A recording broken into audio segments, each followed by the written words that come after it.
em João capítulo 20, a partir do versículo 19, né? Nós acabamos de celebrar a Páscoa, e esse domingo foi o domingo que a gente chama oitava da Páscoa, né? A gente não lê isso? Oitava da Páscoa.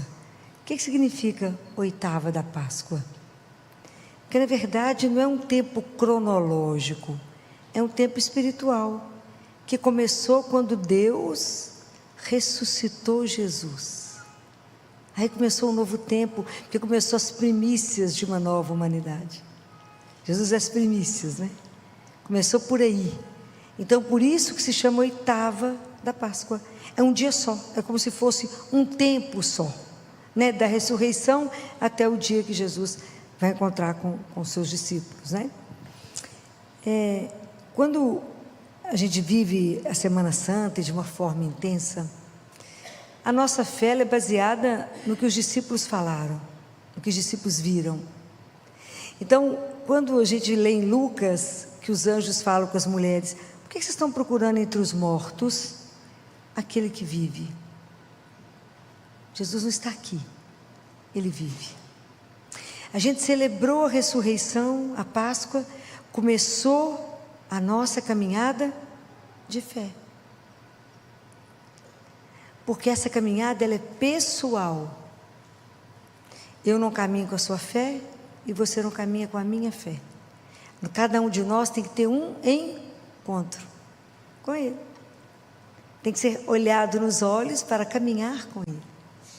Então, vocês imaginem aqui, né, quando a gente começa a ler João capítulo 19, quando os discípulos estavam em cenáculo, estavam fechados, com a porta fechada, Jesus tinha morrido.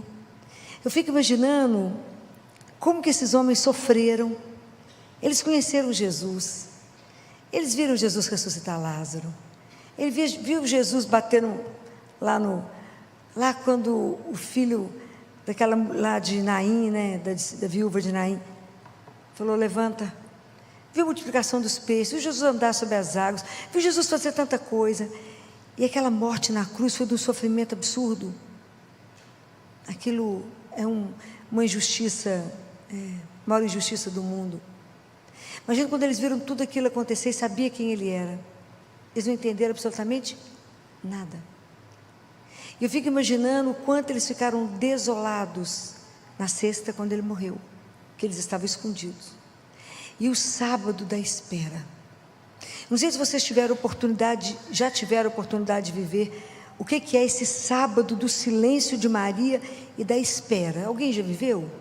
Estar com ela nesse silêncio profundo e na ausência do filho. Eu fiz uma experiência muito bonita, que eu fiquei rezando aqui sozinha com o sacrário aberto. É de morrer. Chorava igual menino, por quê? Cadê ele, né? É ausência, é viver o absoluto mesmo, a ausência de Deus. E Maria na espera, naquela confiança incondicional. Então vocês imaginam que esses meninos estavam desolados. Jesus falou 3 vezes que Ele ia ressuscitar, mas ninguém ouviu. Eles estavam desolados, fechados, apavorados. Quando Jesus de repente entra no meio deles, imagina, aquele corpo, né, ressuscitado. Era um corpo que ao mesmo tempo ele era tocável. Você podia palpar Jesus, tanto que Ele comeu, você podia palpar, mas era um corpo de glória. E um corpo que atravessava as paredes. Pode imaginar isso, que coisa.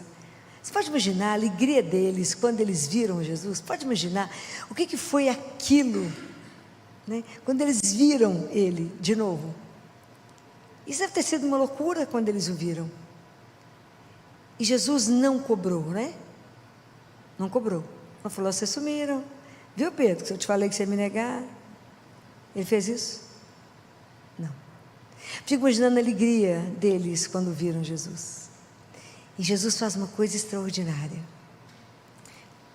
Porque contando o dia todo, contando essa primeira e a segunda vez que Ele encontra, que é considerado a oitava da Páscoa, né? Jesus fala 3 vezes: a paz esteja convosco.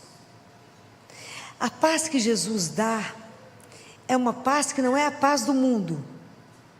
A paz que Ele dá é um dom. que Ele dá para os seus amigos como bênção para todos nós. A paz de Jesus, quando a gente experimenta, é algo extraordinário, porque ela não está baseada no equilíbrio de força. Na verdade, ela é fruto da misericórdia de Deus, do amor dEle por nós, da bondade dEle por nós. Essa paz é algo extraordinário, porque pode estar acontecendo a situação mais difícil do lado de cá, e você está em paz. É extraordinário porque é fruto do amor, da bondade e da misericórdia de Deus conosco. Esse cuidado de Deus conosco é algo que a gente nos emociona, porque Ele fala: a paz, a minha paz esteja com vocês. Quando Ele falou: não perturbe o vosso coração, não perturbe, que nada deixe seu coração inquieto, aflito, a minha paz, somente a minha paz. Isso não tem preço, é a paz que Ele deixou para cada um de nós. Quando a gente está muito tumultuado internamente, fala: tem uma coisa errada, né? Porque onde Deus está tem que gerar paz. Todo sentimento que vem em seu coração, toda vontade de fazer alguma coisa, se ela não gerar paz em você, não pertence a Ele. Não pertence. A marca de Deus conosco é paz.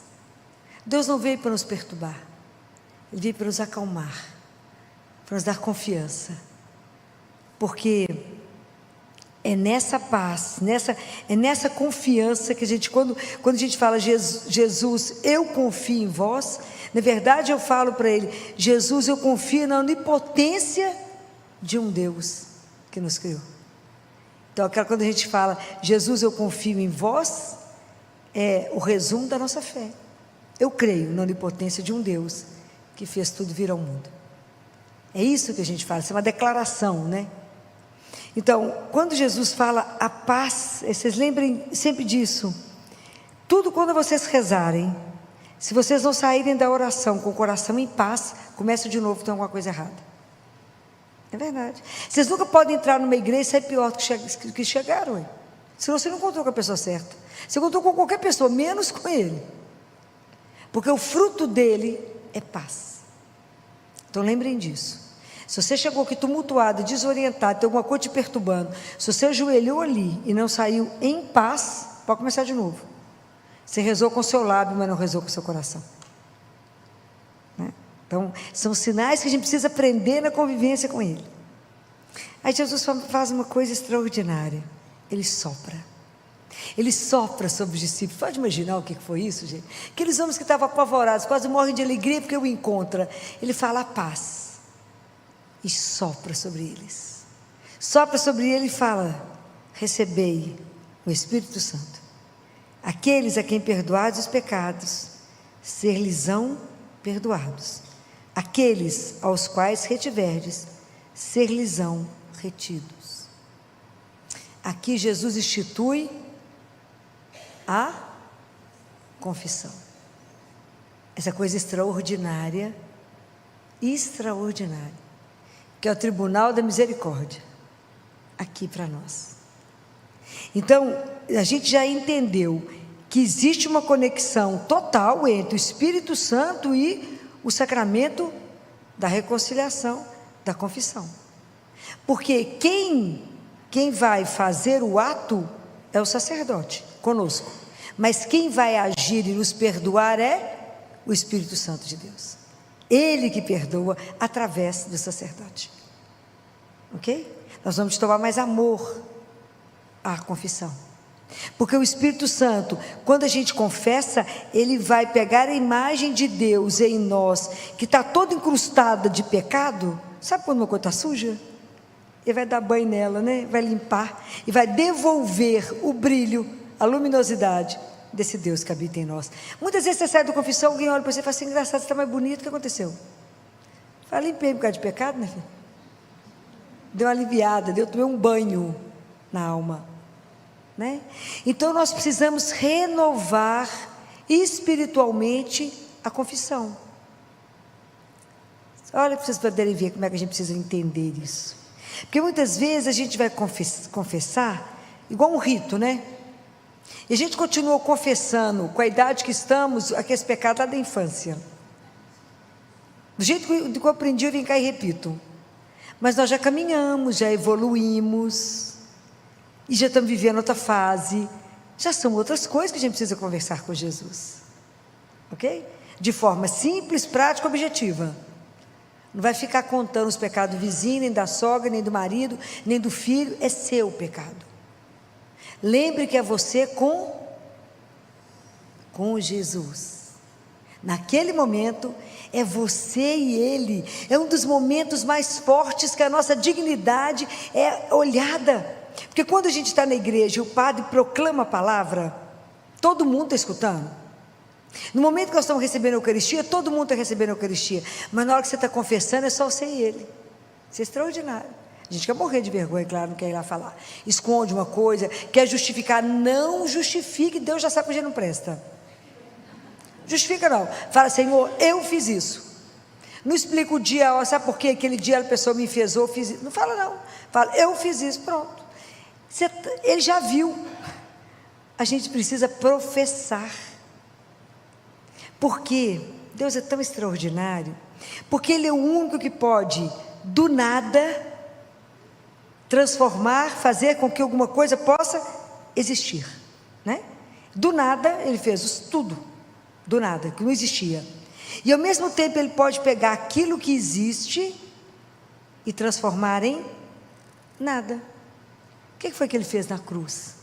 Ele pegou o corpo de pecado de Jesus e acabou com o pecado. Matou, aniquilou. Foi transformado. Ok? Então o homem velho tem que ter morrido. E a gente tem que ter nascido de novo. São Paulo fala assim: joga fora o fermento velho e começa de novo. Então por isso que eu estou falando, nós temos que renovar essas coisas em nós. Por isso que eu falei no início, Jesus ressuscitou, agora começa o meu caminho de fé. Porque é uma transformação constante. Porque em cada Eucaristia, Deus me permite começar de novo, e começar de novo, e começar de novo. É tão extraordinário o poder da absolvição, que é mais forte do que aquilo que Jesus falou com o paralítico: levanta e anda. Ele nos tira da situação de morte, de pecado, e nos dá a vida de novo, e fala: vamos começar de novo? O que Ele faz é extraordinário. Então o que nós não podemos fazer? Eu não posso terminar a confissão e fazer como os 10 leprosos. Não foram 10 curados? Quantos voltaram para agradecer? Ok? Nós não podemos ser os 9 que fazem.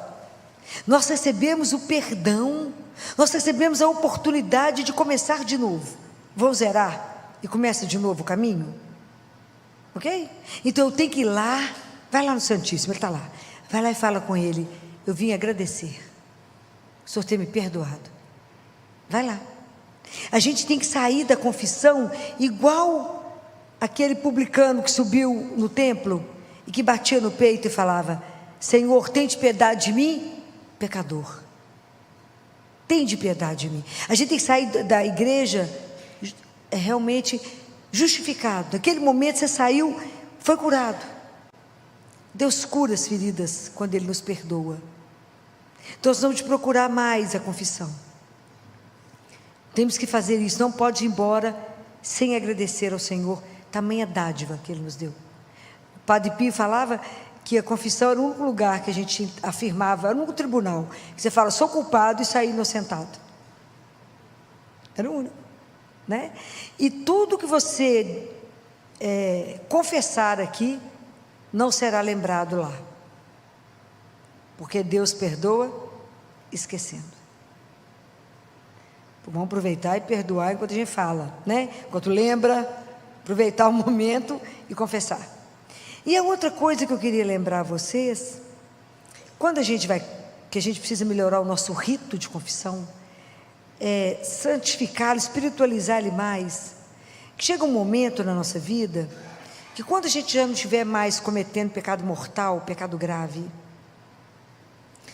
É preciso que a gente assente com Ele ali. Senta ali.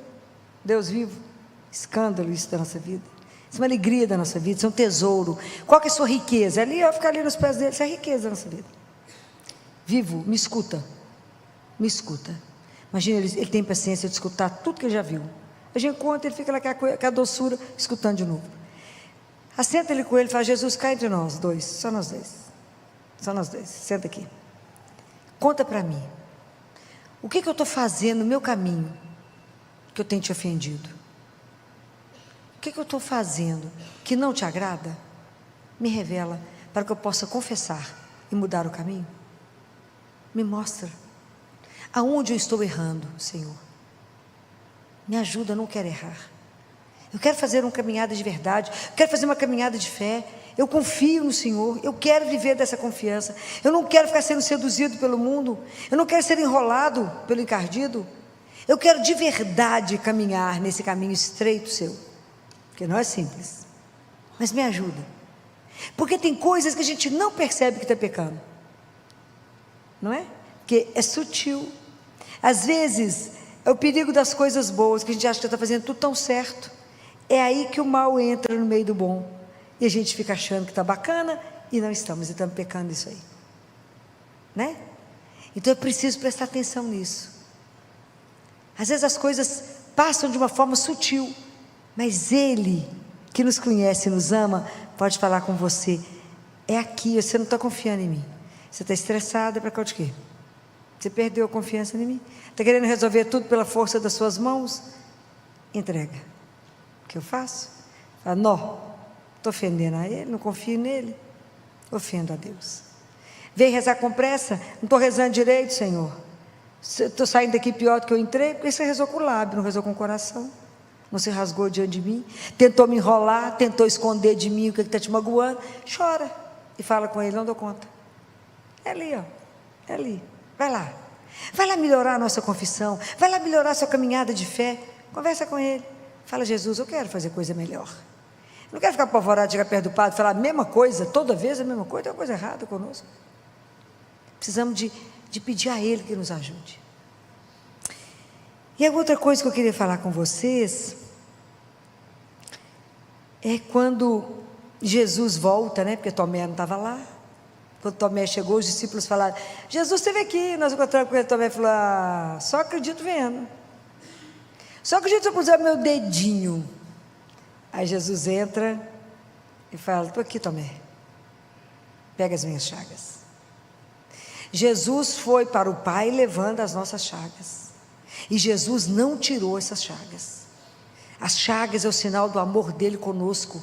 Ele se permitiu ser ferido na sua humanidade, por nós, por amor a cada um de nós. Ele foi ferido de amor. Então, quando Tomé toca a chaga de Jesus, ele cura não só a incredulidade de Tomé, mas a nossa. Santo Tomé, que nos ajudou. Quanto que a gente precisa aprender, quanto que a gente precisa, como Tomé, falar: Senhor, aumenta a minha fé, eu creio. Ao que eu estiver na fila da Eucaristia, eu tenho que falar com Ele: eu creio, mas aumenta a minha fé. Quando eu vier aqui no Santíssimo, está tudo bonitinho ali, tem uma florzinha, tem uma vela. Fala: Jesus, eu creio que o Senhor está aqui vivo. Eles estão falando que o Senhor está aqui vivo, mas eu não acredito não. Estou pelejando para acreditar que o Senhor está aqui, mas que luta, né? A gente tem que falar, porque Ele sabe tudo que você sente, que você pensa, e Ele sabe. Ele fala: a adoração é árida, porque vocês não veem nada, mas quando você chega, eu começo a trabalhar na sua alma, e somente o Pai e o Espírito Santo sabem o que eu estou fazendo em você. Posso perder uma chance dessa? Então a gente vem cá e fala com Ele, vem cá e visita, vem cá e conversa. Então não tenha vergonha de dizer: Jesus, eu quero crer que quando eu recebo a Eucaristia, eu recebo o seu corpo, sangue, alma e divindade. Me ajuda a crer. É isso. Precisamos pedir a Ele: me ajude a crer. Me ajude a crer que quando eu fui batizada, mesmo que como neném, eu recebi a veste que eu recebi de luz, que é da sua misericórdia nos revestindo. Me ajuda a entender que com a minha vida de fé, eu tenho que levar a luz e a bondade nesse mundo tão escuro. Me ajuda. Me ajuda porque eu creio. Me ajuda a levar aos meus irmãos um pouquinho da sua bondade, da sua luz. Me ajuda. É isso que a gente precisa pedir a Ele. Porque a partir do momento que nós cremos na ressurreição, nós passamos a ser testemunhas. Ok?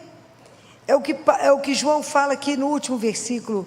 Ele fala que muitos outros sinais Jesus fez, mas que esses foram escritos para que a gente acredite que Jesus Cristo é o Filho de Deus, e para que crendo, a gente tenha a vida em seu nome. O que quer dizer isso? Ter a vida no nome dele significa que tudo que eu fizer, pensar e agir é por causa dele. Compreende? A nossa vida muda completamente, porque eu passo a ter um Deus que é o meu Senhor, como Tomé falou, meu Deus e meu Senhor, e que eu ainda tenho a oportunidade de falar, o meu amigo. Isso é extraordinário.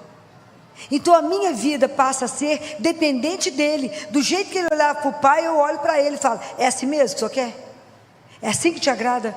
Não é para fazer ou é para fazer? Aceita ou não aceita essa proposta que me fizeram? Isso te agrada ou não? Isso é o que o Senhor quer que eu faça.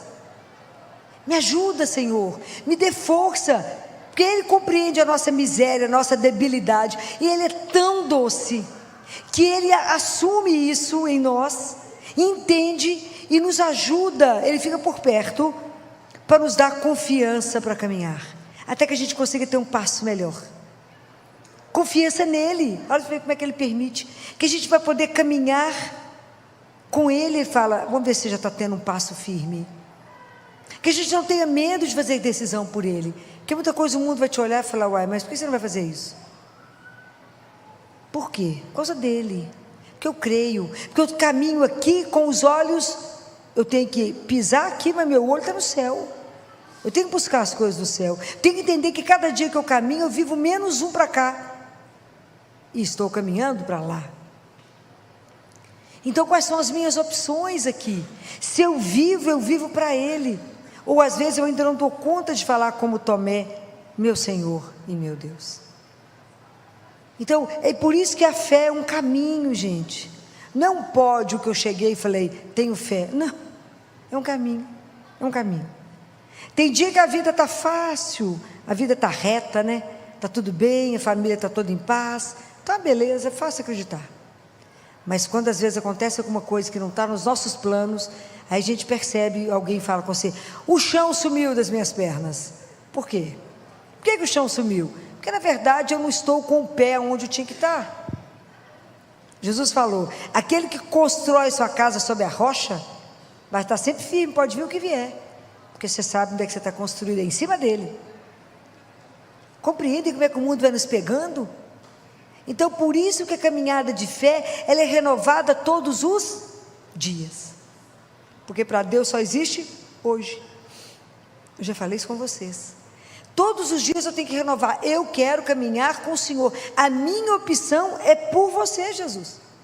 Então por isso eu não quero pecar, porque eu já vi o que o pecado fez no seu corpo, o meu pecado, o que te feriu. Então eu não quero pecar, eu quero conhecer os mandamentos todos. Se eu não estou lembrada deles, é melhor conhecer todos e falar, será que eu estou fazendo alguma coisa que não está boa? Eu quero caminhar, sair dos meus vícios para as minhas virtudes. É só a fé que me ajuda a fazer isso. Eu quero deixar de ser irada, eu quero deixar de ter avareza, eu quero deixar de ter preguiça, eu quero deixar de ter ganância, eu quero deixar de ter inveja. Eu não quero nada disso. Por que eu tenho que olhar para a vida do outro, querer matar o coitado que foi promovido, eu não fui? Cada um tem seu espaço na vida.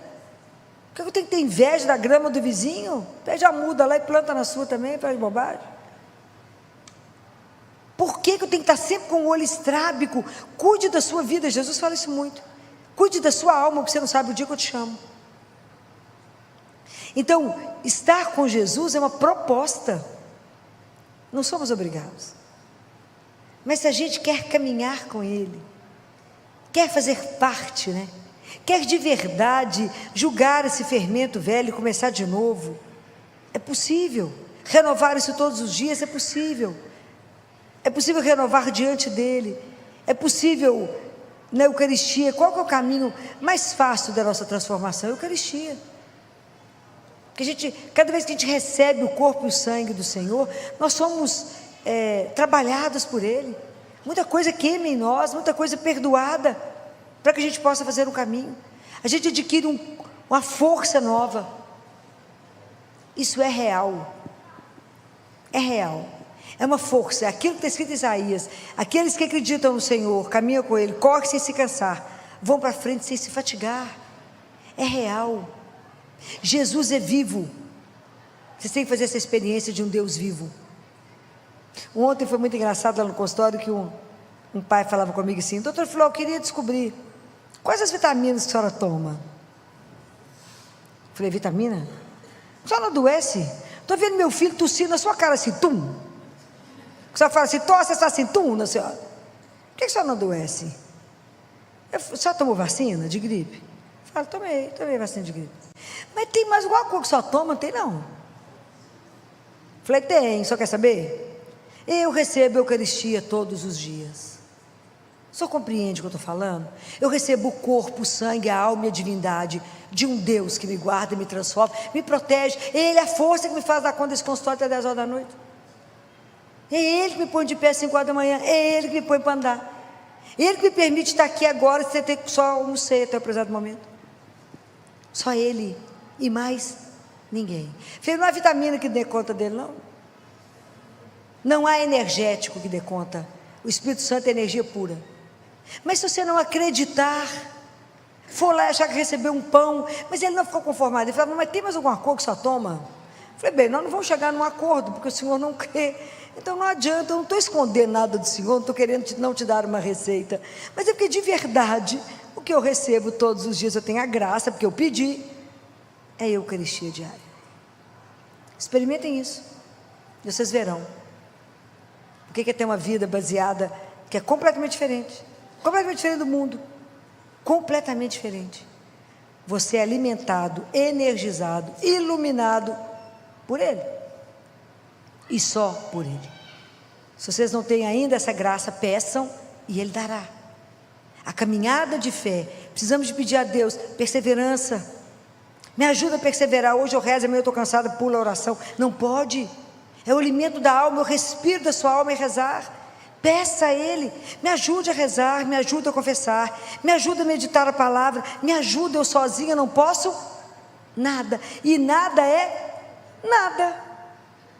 É simples assim. Nada é nada. Não tenham ilusão. Se você aprender a rezar, as coisas caminham. Eu tenho uma relação pessoal com Nossa Senhora e com o terço. Então, quando eu estou com muita coisa para poder preparar, e que são muitas, e o tempo é esse, primeira coisa que eu faço, acordo mais cedo do que o normal, ajoelho e rezo o terço, e falo com ela. Intercede por mim junto a Jesus, para que Ele fale comigo o que eu tenho que falar com as pessoas que vão estar sentadas lá, porque somente Ele sabe que às vezes tem uma pessoa que precisa escutar uma frase que eu vou falar, mas que Ele quer que eu fale. Então como é que eu vou saber dele o que Ele quer? Me ajuda, eu vou rezar o terço, enquanto eu rezo, Deus age.